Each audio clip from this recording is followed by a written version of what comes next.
energy contents of the universe.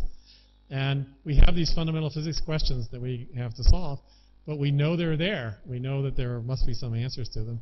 So, right? It's like we found the pyramid, but we only found the peak of the pyramid sticking out of the sand. We know there's a lot to excavate down and see. So it's really interesting and exciting for the next generation of things to do. So, namaste. Thank you very much.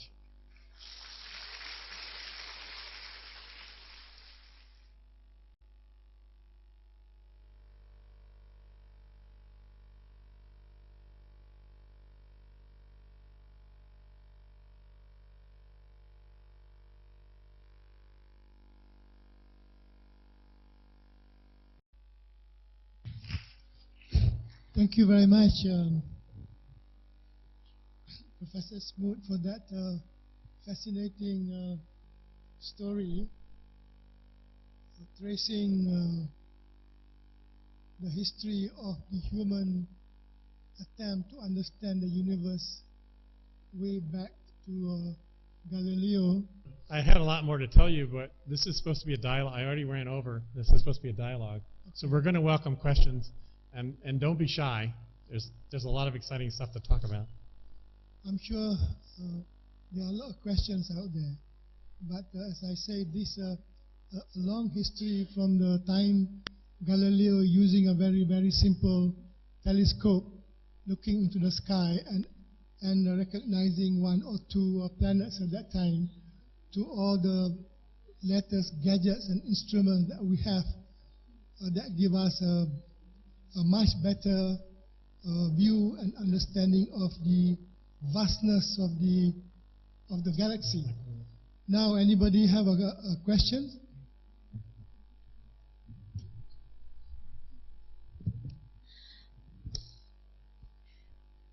Hello, Doctor. My Hello. question is, does matters, antimatters, form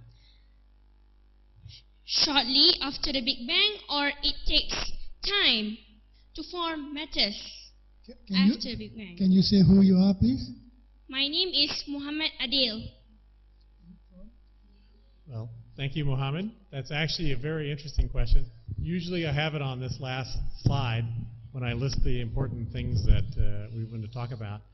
We actually know that in the very early universe, that is, at a fraction of a second, between a microsecond and near something around a second, that there is relatively almost exactly equal amounts of matter and antimatter in the universe, and that even earlier than that, we think around 10 to the minus 12 seconds, that there existed the ideas of the particles and so forth, but they didn't necessarily have mass. That you normally think of matter as having a mass, but that the particles were point-like and they perhaps did not have mass, but it didn't matter. They were so energetic, they were dominated by their kinetic energy and so forth. And so, but one of the really important questions that is one of four things we must have, that is, we must have something like inflation, we must have the dark matter and the dark energy, or cause the acceleration. We must have some mechanism that makes the present universe have an excess of matter over antimatter. There's almost no, one of the very first experiments I did was to search for antimatter in the universe. And we were able to show that there was no antimatter to a part in 10,000. And then people have gone on a little since then and done maybe a factor of 10 better than that. But at that point, I knew that meant there was no antimatter in our own galaxy, because the cosmic rays would sample the whole galaxy.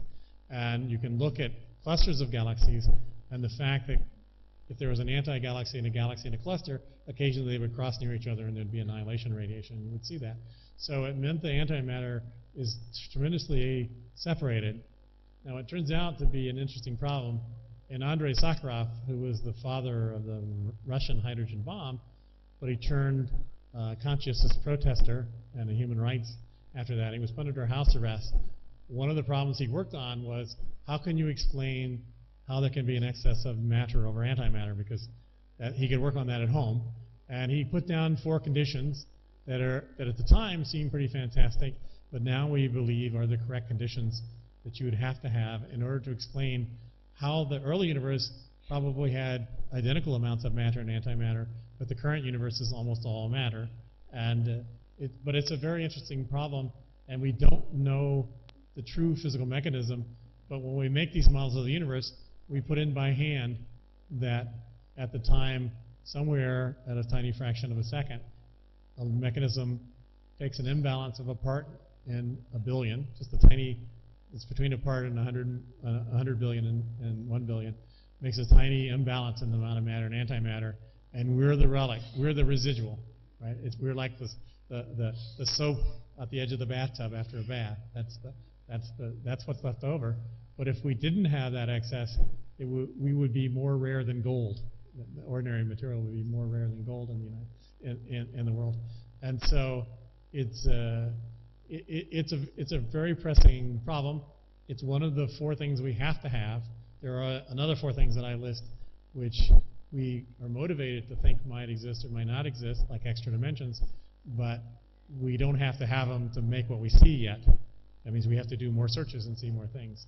So we have ideas that you start with a universe that's much simpler. You build up building blocks, and you have phase transitions, and one of the phase transitions is that you get mass added to matter, and another phase transition may be that you have a slight excess of antimatter or matter. These are questions, when you start saying your goal is to understand the universe, you've got to be able to explain everything. And when you make one discovery, it opens many more questions that you can ask intelligently now. And so your question was a very intelligent question. It's something that many people are working on. And I just put a proposal in 2 weeks ago to hire a student and a postdoc to work on this problem. And I hope I get it funded. Right? But many other people are working on it too.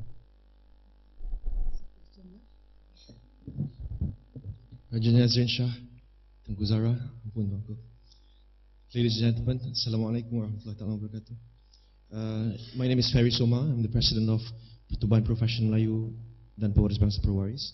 I have a few questions for you. Your next steps answers in proving the Big Bang Theory, you did mention that you would like to understand the dark sector and the dark matter and the structure of space-time. And you also mentioned that some findings are surprising and even provide shocking twists of plot.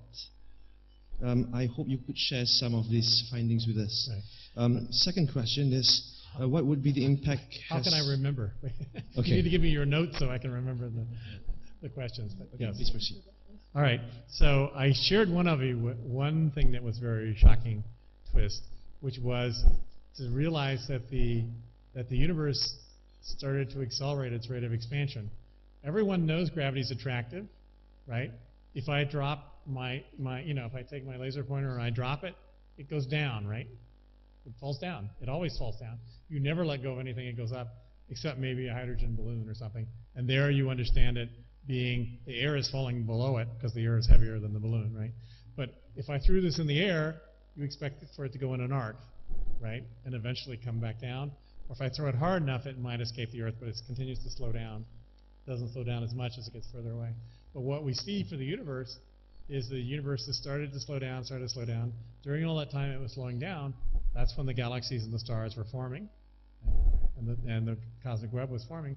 But ever since shortly after the solar system, our current solar system formed, which was safe anyway because it was already in a already formed galaxy, the universe has been accelerating away. So it's like you threw a ball in the air and it started slowing down, and then it zipped off to space and gained speed, kept gaining speed, right?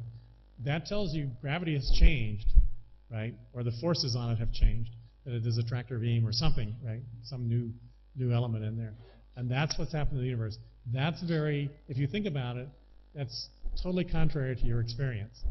And it was totally contrary to everything we'd ever seen in physics, because everything we had ever seen always had a positive attraction under gravity.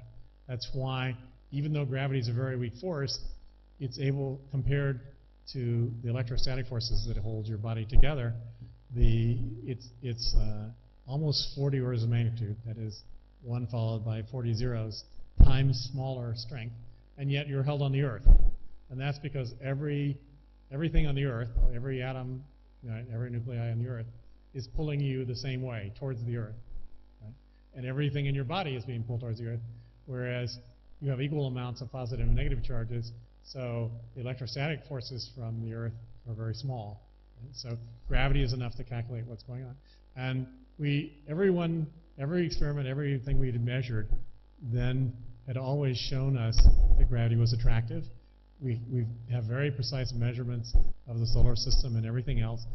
And Newton's law, with a little bit of change from general relativity, gives us the trajectory of the planets to incredible accuracy. And in fact, many people are saying, no, it's not a new energy form, it's a modification of gravity, but it's very difficult to modify gravity and still make the solar system tests of gravity work out, right? But gravity is the most important force on the scale of the universe because everything is attractive. And now I suddenly have something that's not attractive, right? That actually is repulsive and causes the universe to escape. It means if I have a gas, instead of having pressure in this gas, it has a tension. That's effectively what causes it to be repulsive under gravity. And it's easy to understand mathematically, but intuitively it's difficult to understand. And it's something that people were a little afraid of, because one of the things that protects us from time travel and from other catastrophes, right? Now, you think time travel will be fun, but there are lots of risks involved to everyone, because you may change the past and therefore change the future.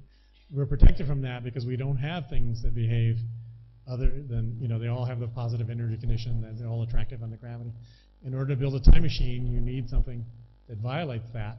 And here's something that's on the edge of it. Fortunately, we're still protected in this situation, but it's a step towards chaos in the world, right? And so it's a very surprising kind of a thing when you think about it deeply. And but there are other kind of phenomena like that, like the question of the matter and antimatter, and the fact that we have so many indications saying that there's a lot of things that would go right in the universe if there were more dimensions, right? Now, would you be surprised to learn there are more dimensions? Yeah, well, especially if they were large dimensions, and you were simply trapped in 3 dimensions, and yet there's this whole new wonderful universe out there if you could go in the other dimension, right? I mean, you'd feel not only surprised, but discriminated against. Right. So are those enough examples, or do you want some more? You have another question? Can I continue with another one? One more. Just a quick one. We'll get to you next. After all these discoveries, what is the ultimate truth you expect from future researchers on the universe? Sorry, I missed part of that. With all your discoveries, what do you expect from future researchers on the universe? Or shall I say the ultimate truth? All right, so that's a tricky question, because if I expected it, then it wouldn't necessarily be a discovery, right, in a certain sense. But I hearken back to Darwin, who said, you actually have to have a model against which to compare observations, otherwise you're not doing real science, right? But you shouldn't but he didn't say the rest of the story, which is the message I have for young people. Yes, you should have a model, you should do experiments and compare with it, but you should be willing to give up that model if the observations don't agree, right? I mean, as soon as your model is disagreeing with the universe and with nature, then there's something wrong with your model, and you must be willing to give it up. And many people aren't willing to do that. But part of science is having a model, doing the test, and throwing away the model and getting a better one when you see it. You must not have my thesis advisor says an open mind is an empty mind, but a closed mind is also an empty mind, right? You must be able to do it just right. You must be able to pour stuff in and hold it when it's good and pour it out when it's bad. And that's the hardest, it's learning for students, it's learning that they've reached the end of knowledge, and it's up to them to generate the next knowledge. So this is all prelude to me saying, if you knew what the answer to research would be, then the people who run the national science offices could just tell you what research to do and just fund the people who are doing what they should be doing. But in fact, the really great discoveries come from people who are poking around in one area, and they make an amazing, startling discovery, just like Roentgen discovered the X-rays, trying to understand where radioactivity came from the sun or not. And it turns out to be one of the greatest advances in medicine that was ever made. And no one ever who was funding medical research would have ever funded Roentgen to study X-rays. Right? Well, they weren't called X-rays, to discover what turned out to be X-rays. And so in cosmology, we now have the big outline. It's not like if you're a geographer